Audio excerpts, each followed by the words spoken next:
Oke teman-teman, Assalamualaikum warahmatullahi wabarakatuh.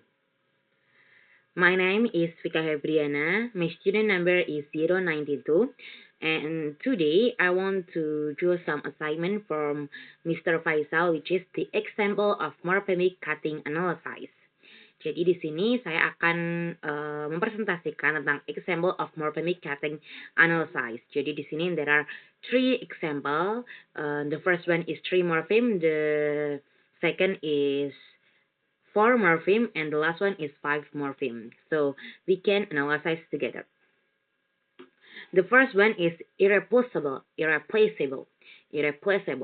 This is three morpheme. Okay, first of all, I want to explain to you about prefix and suffix. Jadi, prefix itu ada di awalan sebuah kata dalam morfem. Jadi, sebenarnya ada tiga, yaitu prefix, suffix, sama infix. Tapi infix ini not common atau jarang digunakan. Jadi, suffix dan prefix saja. Nah, prefix ini sendiri adalah awalan pada sebuah kata, dan suffixnya sendiri yaitu kebalikannya, yaitu akhiran dari sebuah kata. Jadi ada prefix dan suffix. Tapi nanti ada beberapa kata yang memang suffixnya itu terdapat beberapa, jadi tidak cuma satu saja. Karena dalam sebuah kata itu sendiri ada beberapa belahan-belahan dari kata-kata itu sendiri ya teman-teman. Langsung saja, yang pertama adalah irreplaceable. Yang pertama adalah ir. Ini adalah prefix, which is the first one atau kata utamanya. Dan ini negatif karena ir ini merujuknya itu seperti kayak not atau an. Jadi an, not itu hampir sama seperti ir. Jadi kayak emang kayak apa ya? Kayak berlawanannya gitu, kayak negatifnya gitu. Oke, jadi kayak opposite, not opposite. Jadi kayak berlawanan seperti ir, an, atau not. Yang kedua adalah replace, yaitu root atau verbnya. Nah, root itu apa sih Kak? Root itu adalah inti dari kalimatnya itu sendiri. Bukan kalimat, inti dari kata itu sendiri. Jadi setiap kata itu kan dapat dibelah-belah ya teman-teman. Nah, salah satunya ini adalah dengan rootnya atau inti dari katanya itu sendiri, yaitu replace. Jadi ir, replace. Nah, ini termasuk verb dan part of speech-nya juga verb, dan meaning-nya adalah to take the place of. Jadi replace itu seperti menggantikan. I replace my heart or anything else. Nah, seperti itu. Yang terakhir adalah able. Ya, of course, this is suffix because this is the last one. Nah, able suffix. Nah, this is adjective forming.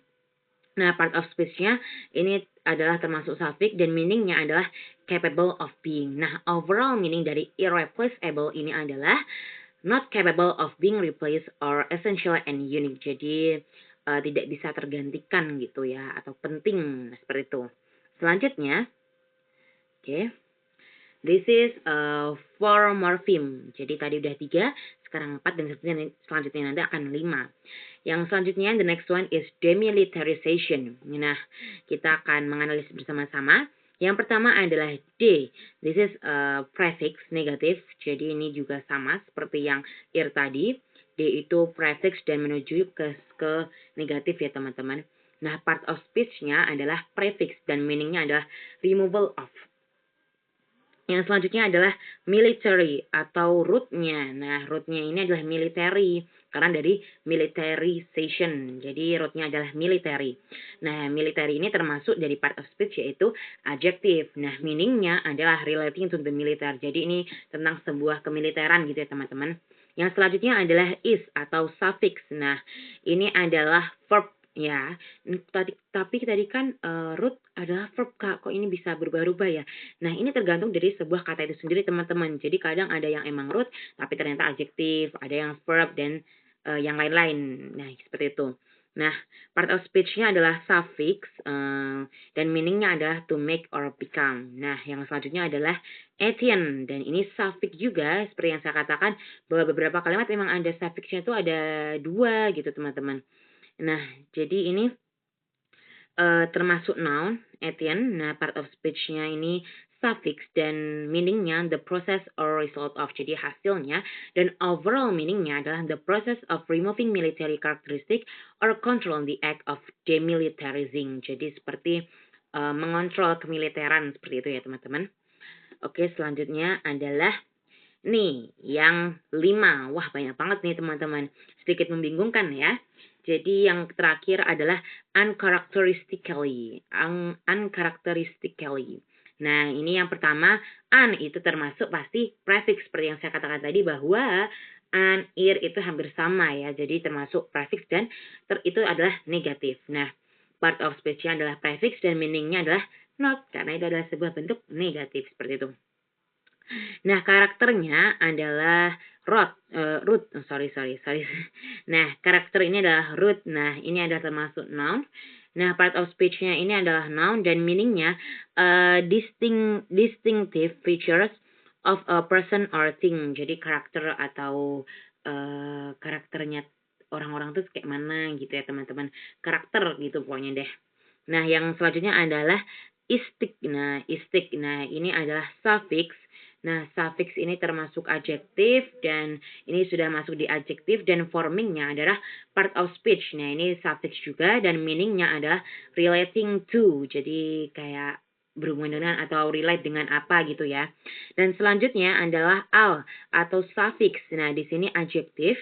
Nah, part of speech-nya adalah suffix dan meaning-nya adalah relating to juga ya. Jadi istik, al itu hampir sama meaning-nya. Dan yang kedua adalah ly, itu seperti kalian tahu bahwa seperti beberapa kata dalam bahasa Inggris kan kayak diakhiri dengan ly gitu ya teman-teman. Jadi mungkin kalian juga sudah tahu bahwa itu juga bisa dipecah juga ya. Nah, ya itu adalah suffix dan itu adverb dan part of speech-nya adalah suffix dan meaning-nya adalah in a manner of. Jadi kalau overall meaning-nya adalah in a manner not relating to one's usual characteristics or atypically unusually. Jadi tidak sesuai dengan karakteristiknya seperti itu ya teman-teman. Jadi itu sedikit contoh dari 3, 4, dan 5 morphemes yang mungkin sedikit banyak kurangnya ya teman-teman. Oke, conclusion-nya. Ini adalah yang terakhir adalah morphemic analysis reveals the building block of words and how meaning is constructed. Jadi morphem ini dapat kita kayak seperti membongkar ya, membongkar sebuah kata, jadi kita kayak bisa tahu ini susunan kata-katanya itu seperti apa. Dan yang selanjutnya adalah understanding morphemes enhance vocabulary and comprehension skill. Jadi selain kita bisa membelah dalam satu kata itu dibelah-belah, kita juga bisa tahu bahwa verb-verbnya ini tuh ada banyak gitu, ada beberapa gitu. Jadi nggak cuma sebuah kata, tapi juga terdiri beberapa verb gitu, teman-teman.